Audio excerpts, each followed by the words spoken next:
questo è l'ultimo negozio della famiglia Portinaro, l'ultimo nel senso che siamo partiti da un'altra parte e siamo finiti qui. Allora, questa attività relativa alla Crumiri è partita nel 1953 da via Paleologi, poi nel 60 ci siamo trasferiti qua. Siamo sempre stati qua, abbiamo sempre fatto Crumiri. Abbiamo cominciato come pasticceria perché mio nonno aveva il bar della via Rossignoli dove faceva anche la pasticceria fresca, faceva già i crumiri per conto suo con un suo logo, Ercole Portinaro eccetera.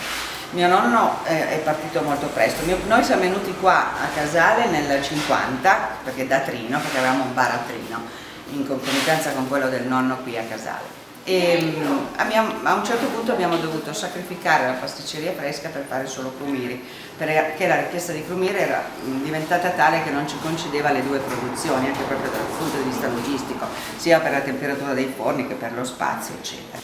Qui prima c'era un grosso supermercato, prima ancora c'era una vendita di un signor Passeroni che vendeva indumenti eccetera, aveva le due entrate, una da Viananza e l'uscita un'altra entrata in via Lerami. Noi siamo arrivati qua, vi dico, nel 58-59 e l'arredamento era anni 60, cioè tutto in tech, aveva le due parti laterali dove c'erano ancora da questa parte tutte le vetrine con i pasticcini, le torte eccetera, perché avevamo anche un pasticcere bravissimo che faceva delle torte proprio costruite, diciamo, col paesino sopra, ed era fatto così: di qua c'era tutta la parte pasticceria fresca e di là c'era la vendita di crumiri. Poi 18 anni fa l'abbiamo ristrutturato perché effettivamente era ora di farlo, era diventato desueto e l'abbiamo fatto così, ce l'hanno fatto in questa maniera moderna, tonda però, che comunque con gli angoli smussati, proprio perché il moderno con i crumiri non va molto d'accordo se pensiamo alla nascita del 1870. Allora abbiamo fatto una via di mezzo. Se vogliamo partire da qua, partiamo dall'inizio, dalla famosa vecchia ricetta. Le fatte di burro, uova fresche in gorguscio, burro, uova, farina, zucchero e vaniglia, nient'altro, non c'è neanche l'acqua nell'impasto perché va fatto così come era nell'800, e per cui i crumiri vengono proprio piegati a mano uno per uno perché non si è mai riusciti a meccanizzare la piegatura perché è un impasto molto solido, non contenendo acqua. Una volta che l'abbiamo abbiamo fatto l'impasto, lo mettiamo a raffreddare nei frigoriferi in pani a raffreddare, frigorifero e non freezer, perché noi facciamo sempre l'impasto il giorno prima per il giorno dopo. Poi riprendiamo l'impasto, lo lavoriamo, lo pieghiamo, mettiamo nell'estrusore l'impasto, facciamo uscire i crumiri così come dei grissini zigrinati, poi viene tagliato e piegato. Poi la cottura è molto alta perché l'unica tutela che abbiamo per il nostro prodotto, visto che non ha conservanti assolutamente, è la cottura perfetta. Infatti il nostro prodotto, il nostro biscotto, deve avere lo stesso colore da ogni parte. Poi vengono scatolati a mano, incartati. Dall'altra parte c'è una piccola zona per le spedizioni che è sempre caotica. Come vede noi siamo molto ruspanti, siamo rimasti sempre ruspanti come all'inizio, proprio perché è una scelta di vita. Questo è il primo locale della famiglia Portinaro ed era il vecchio bar Rossignoli che mio nonno prese a condurre nel 1938, così. Noi siamo venuti poi nel 1951 da Trino perché, ripeto, avevamo un bar anche a Trino. Questo era un bar di quelli che lavoravano forse di più di tutti a Casale, era il centro proprio perché qui avveniva proprio in largo Lanza il mercato, cioè si vendevano le granaglie, c'era anche la vendita degli animali, cioè c'erano tutti i contadini eccetera, sia della bassa che della collina. Per cui c'era un andare e venire, perché non ci stavano tutti nel bar e si davano il turno, chi entrava, chi usciva, chi entrava e usciva. Poi avevamo clienti fissi tutto il giorno che avevano addirittura le mogli che verso sera venivano a vedere se per caso andavano a cena o meno, perché c'erano i tavoli per giocare a carte, c'erano 2 biliardi. Poi quando c'è stato il periodo di lascia raddoppia, c'erano 2 televisori o delle foto che straripava di gente. E noi abbiamo sempre vissuto qui, cioè erano tempi in cui non si chiudeva la domenica, non si sapeva cos'era il lunedì di festa, non si sapeva cos'erano le vacanze. L'unico momento in cui si chiudeva, l'unico giorno, era il giorno di Natale, che si chiudeva alla 1 e si riapriva alle 3 del pomeriggio. Peccato che, abituati a stare a bottega, noi dopo mangiato scendevamo, aspettavamo venisse l'ora di aprire, perché la nostra vita era fatta coi clienti praticamente. Adesso non più proprio così, però era proprio fatta così. Noi vivevamo in simbiosi con tutti, c'erano i farmacisti, c'erano gli avvocati, l'avvocato Bori, il famoso avvocato Bori, l'avvocato Scrinzo, c'era un sacco di gente e infatti ci sono articoli di giornali che riprendono proprio questa cosa. Però mio nonno aveva l'uzzolo della pasticceria perché è nato da bambino, era andato da Trino a Torino a imparare a fare il pasticcere e aveva visto questo. Infatti le vetrine del Caffè Rossignoli di una volta erano fatte nel periodo natalizio con cestini, bambole, tutte cose di Lenci, perché mio nonno aveva visto questi grandi bar tipo Stratta, tipo Baratti, ed era venuto giù con l'idea di fare una cosa. Infatti mio nonno era sempre vestito di nero con la cravatta, era molto a modino con i suoi baffetti e i suoi occhiali rotondi, tipo i miei, che sono un po' più grandi però, ed era una persona amabilissima. Faceva del catering già allora, perché oltre ad avere il bar aveva il bar della Canottieri e poi aveva anche l'appalto del ballo che c'era la Juventus. In questo cortile qua, che ancora qualcuno ricorda di chiamarsi Juventus, facevano delle grosse feste, si ballava la domenica nel dopoguerra, infatti ci sono le foto di quelli che ballano all'interno lì.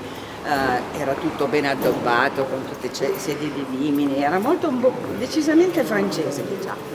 E ballavano proprio come allora negli anni 40 col cappotto ed era veramente una cosa sfiziosa. Ed era questo cortile grande che adesso è chiuso, che si chiamava Juventus. Aveva all'interno, si ballava sopra e d'estate si ballava nel cortile, diciamo. E poi però mio nonno faceva già dal Caffè Rossignoli i suoi crumiri, infatti li aveva chiamati Ercole Portinaro, specialità di Casale Monferrato, però la sua intenzione è sempre stata quella di comprare il brevetto del Domenico Rossi, infatti ci è riuscito nel 1953. Anche con l'aiuto dell'avvocato Bori, che gli diceva sempre, Ercole sta attento, buongiorno, sta attento a fare i crumiri. Lui diceva, ma io le faccio col mio logo, e lui diceva, sì, ma dai, ma aiutami che prendiamo quel brevetto che mi interessa. Infatti il vecchio logo di mio nonno era quello lì, quello che c'era giù, non so se riesce a riprenderlo, forse è meglio che va lì dentro. E aveva delle scatole trasparenti che purtroppo io non ho più, l'unica che non ho, perché prima erano in legno eccetera, l'aveva fatta in plexiglass, allora non c'era la plastica, si chiamava plexiglass, e aveva la parte sotto che sembrava tartarugata e il coperchio sopra trasparente, si vedevano tutti i crumiri in fila, però ne facevano 3-4 al giorno, adesso ne facciamo 300-400. E io ho vissuto con i miei, mio papà, mia mamma e la mia nonna, che era la mamma della mia mamma, che mi ha cresciuta perché i miei non avevano orari. I miei venivano a casa a mangiare a turno addirittura, io non avevo il papà e la mamma a pranzo, avevo il papà o la mamma, ma mio papà mangiava abbastanza in fretta per cui riuscivo ad averli tutti e due nel mio tempo del pranzo. La sera non li vedevo perché c'era mia nonna, andavo a dormire e basta, e niente, andavo a scuola. Come ho avuto 15-16 anni mi hanno subito intrappolata nel Caffè Rossignoli e il mio primo lavoro, oltre alla scuola, era quello di badare alla Sisal. Una volta si chiamava Sisal ed era bellissimo, c'era la Sisal e il Totocalcio. All'epoca c'erano delle maniere molto, molto semplici, io mi ricordo ancora che c'erano dei rotolini zigrinati, delle scatolette diciamo, con questo rullino che girava con l'acqua sotto, perché ogni tagliandino della schedina era, cioè bisognava incollarlo e allora si passava su questa cosa con l'acqua e si incollavano certosini, poi si tagliava. Al sabato sera venivano quelli che dovevano ritirare le cose prima le schedine prima dell'estrazione, prendevano 2 grossi o 3 grossi sacchi con dentro tutte queste schedine e le portavano dove dovevano portarle. Ci sono state delle vincite notevoli, anche mia mamma era abbastanza fortunata, una volta ha vinto, mi ricordo sempre 200.000, è stata una cosa grande. E ho cominciato così, poi mi hanno messo a fare i turni alla cassa, sempre fuori orario di lavoro, per cui intercettavo telefonate dei giovanotti dell'epoca, ma io fedele alla tradizione, mai una parola. intrecciavano telefonate perché c'erano dei giovanotti molto, anche sono ancora adesso in giro, non faccio nomi, ma erano molto ricercati. Ed ero un po' il jolly, cioè mi trattavano un po', tutti mi facevano scherzi, mi facevano cose, ma mi trattavano molto bene, mi trattavo molto bene. Poi mi sono sposata e mi sono trovata sola a Milano, senza più il mio ambiente pieno di gente, rumoroso, fumoso, ma molto gradevole, e ho avuto un po' di problemini all'inizio. Poi però venendo giù il venerdì facevamo il weekend qui ad aiutare, perché la regola era sì, stai a Milano, però sai che il sabato e la domenica lavoriamo, vieni giù e ci dai una mano. Mio marito era sempre d'accordo, perciò avevamo sempre le valigie pronte. Poi dopo 15 anni di Milano sono rientrata perché era mancato mio papà, purtroppo molto presto, aveva 61 anni, e dopo 4 anni mia mamma mi ha detto torni perché da sola non ce la faccio. Poi è tornato anche mio marito dopo 10 anni, adesso siamo qui, finiremo la nostra vita a bottega come sempre, perché io dico sempre che questo non è il mio lavoro, questa è la mia vita, perché abituati a vivere in mezzo alla gente, è proprio quando io vado in un ambiente dove non posso relazionare, mi trovo a disagio, perché a me piace parlare, chiacchierare. Noi abbiamo dei clienti che sono amici, ma non solo a Casale, che tra parentesi sono i nostri migliori ambasciatori, i nostri clienti casalesi, perché sono quelli che hanno sempre parlato di noi, hanno sempre fatto molta pubblicità, tra virgolette, su noi. Per cui io sto bene in mezzo ai miei clienti, alle mie gente, eccetera. Abbiamo clienti che appunto sono 20-30 anni, abbiamo rivenditori storici di 50 anni che rivendono i nostri prumiri, e quando ci sentiamo è come sentire un parente, come sentire un amico, non è mai un estraneo, e quando ci sono i nuovi ce li accattiviamo così, chiacchierando, parlando delle cose nostre, e loro parlano delle cose loro. Non è mai un rapporto puramente commerciale, è sempre un lavoro che comunque coinvolge, ed è la cosa più bella che esista.